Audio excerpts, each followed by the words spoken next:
Good morning, ladies and gentlemen, and welcome to the Hardwood Nation podcast with your boy, C.O. Anthony, and my main man, Bryce Ward.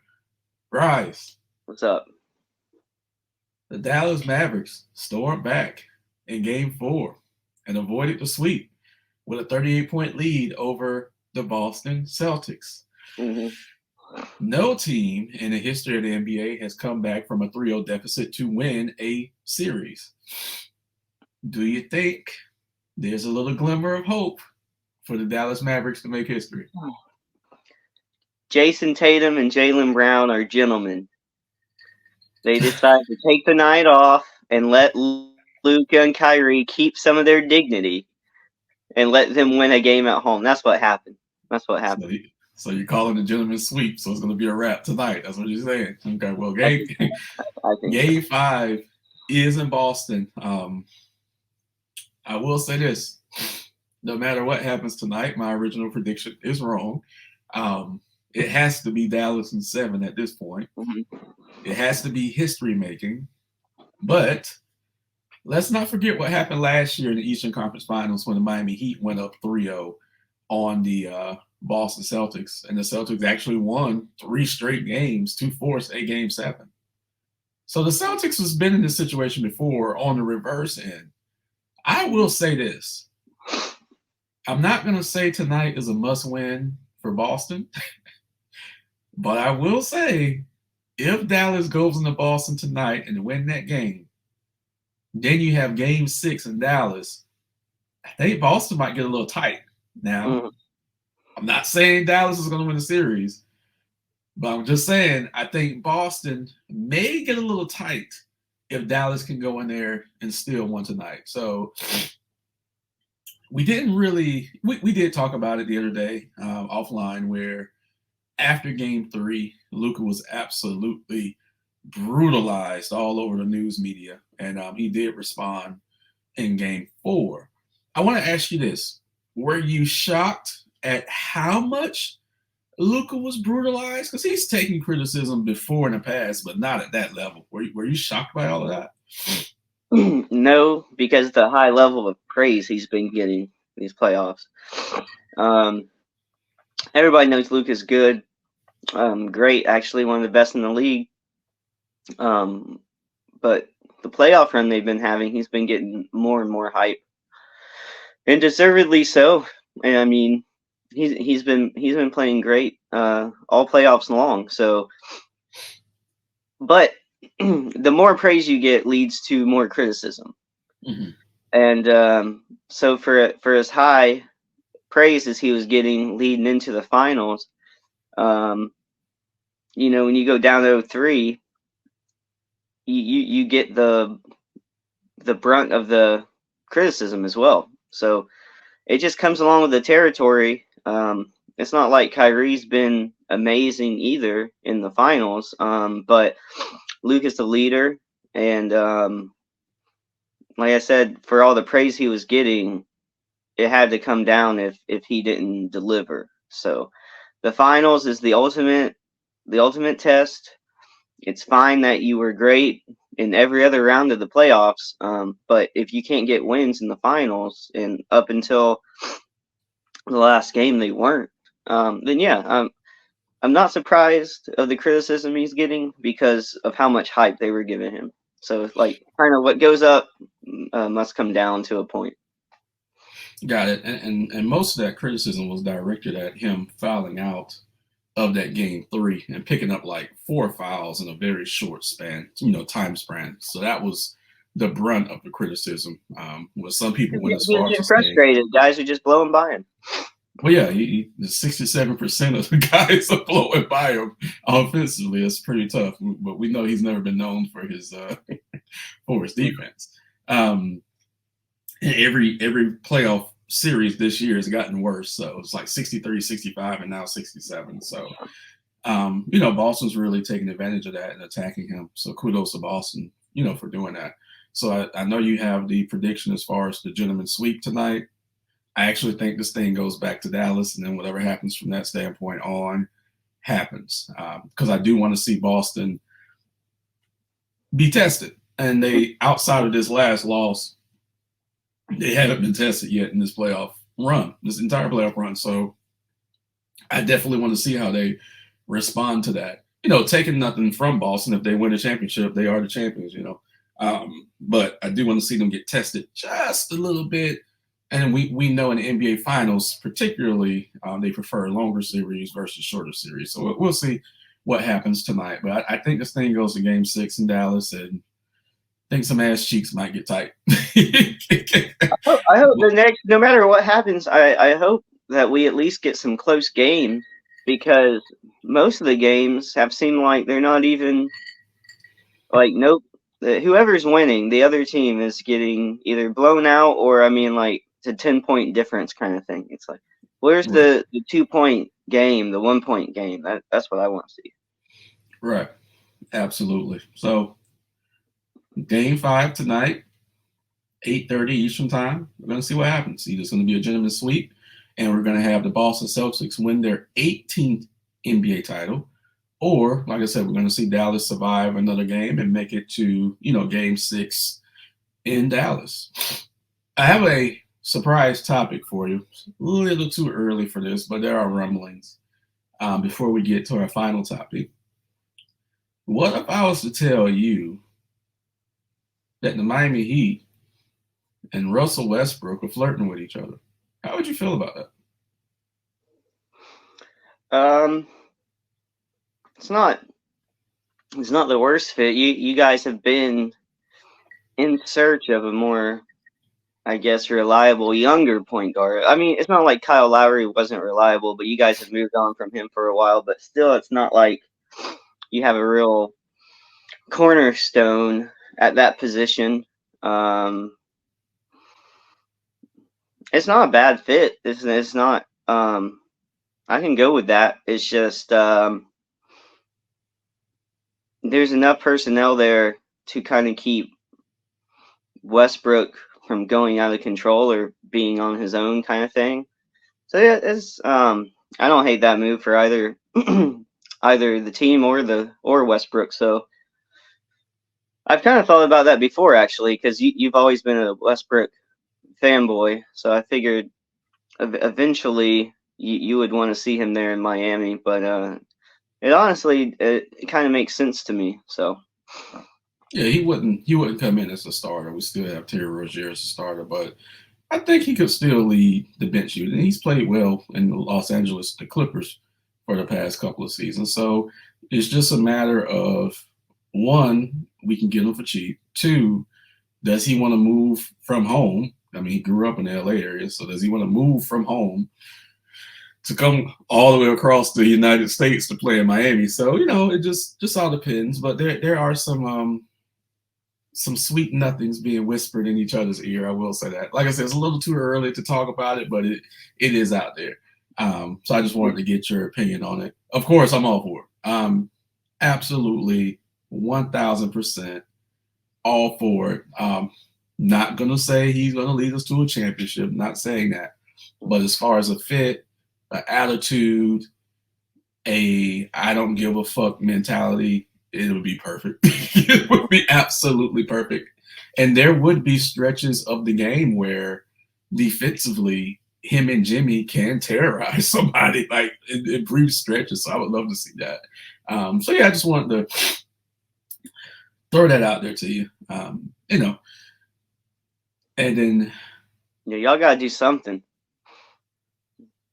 See, I've been nice to you, and I've praised your team all year, and here you are throwing a little shot. So is the first round exit your expectation for your Miami Heat? Just to be sure. Well, if the answer Jimmy is no. Butler, let me answer for you. The answer is no. If so Jimmy, yes, it's a bit of a disappointing season. Hold on, no, we're not doing that, because if Jimmy Butler had played in the first round, I believe we would have. 1 second. I believe we would have moved to the second round. Okay. Now, with that said, I'm not going to look at your team and say, hey, if Paolo missed the first round, what was your expectation? No, you guys would have got trashed. So I'm not going to say that. It still would have been a win for us.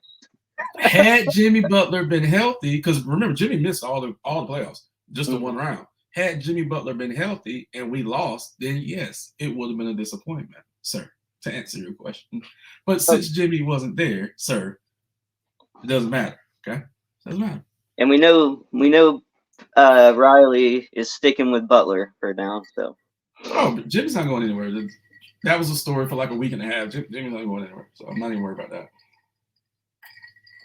do you think y'all should move on at No, this point? no. No, you're gonna keep this going.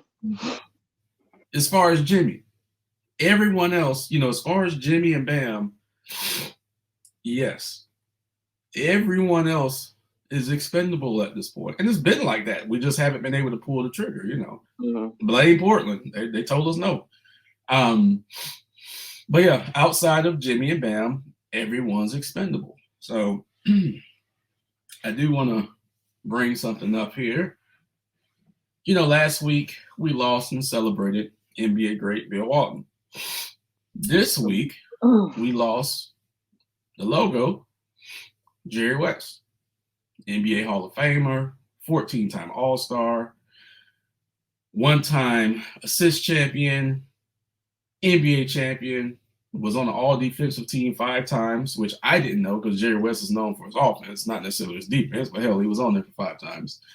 And then, of course, named one of the top 75 players to ever play the game. And then Jerry West became an executive for the Lakers for a long time, helped the Lakers get back to the promised land by bringing in Shaq and Kobe. Well, actually, Kobe was first. Kobe was drafted first, and then Shaq was brought in via trade. I went to the Clippers and helped them build Lob City. Was in Memphis for a while when they became a playoff team. And then went to Golden State and advised that championship run. So he's been winning his entire fucking career. So we just want to celebrate Jerry West really quick. I know he's the logo. Don't probably know too much more about him. But I'll say this. A couple of years ago, when the NBA celebrated the 75th anniversary at the Legends Brunch, Jerry West gave a great speech. And it was a sad speech because he was, looking out in the crowd. And he even mentioned this may be the last time that we all see each other because a lot of these guys were older. And it was almost like he was saying goodbye. And I remember telling Gerald, I said, I think Jerry West knows that he may be checking out soon. So we don't know why he died. They haven't released that. But it was different. Watching him give that speech, watching him low-key say goodbye to everyone. And then we got the devastating news, this week with him and then last week with Bill Walton. So, no one lives forever. And a lot of these older guys, a lot of these greats are going to start, transitioning out. So it's just, I don't know, man. It's horrible. Yeah, it is. It is horrible. But Jerry West was great on and off the court. Now, that actually wasn't our last topic. For our last topic, did you hear the bombshell that Charles Barkley dropped yesterday? Mm-hmm. All right. So, for our listeners who haven't heard, Charles Barkley has stated whether or not TNT retains the NBA rights, next season will be his last season on Inside the NBA. That'll be his 25th season on Inside the NBA, and he will be off of TV. That's his words. He's going to pass the torch to someone else. So, as a commentator, most people, younger people, know him more as a commentator than as a player. But how do you think it's going to go without Charles, being on TV, being Charles now after next season? Well, he'll be missed. It depends who they, winning solves everything.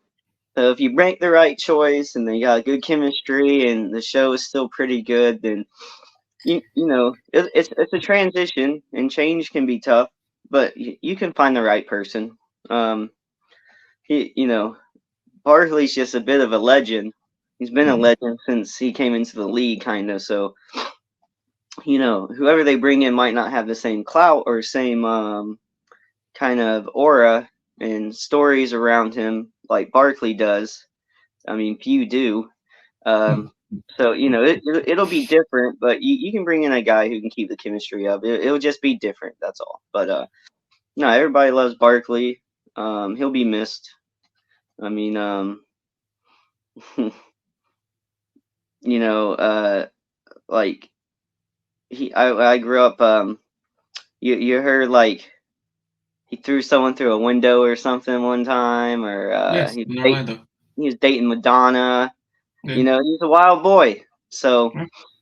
um, like I said, there's just always been like a kind of a mystery and aura around him, and so he'll be missed. He'll be tough to replace. That show might not be the same after. They can try, and I have faith in their ability to bring in someone really good. It's just it'll be different. Yeah, it's going to be culture shock for a lot of people. Yeah. Ernie's already said if Turner loses it, which we haven't had the announcement yet, that he's done. He's not leaving Turner. So then there's Shaq and Kenny. So it's just like, okay, now you have to replace Charles. Now you have to replace Ernie, which is going to be very tough. So who knows? But Charles did say next season is going to be the best season ever of Inside the NBA. So I know they're going to be unhinged in a good way. They're going to go out with a bang. I wonder if the other two guys will leave too. Shaq's a main man.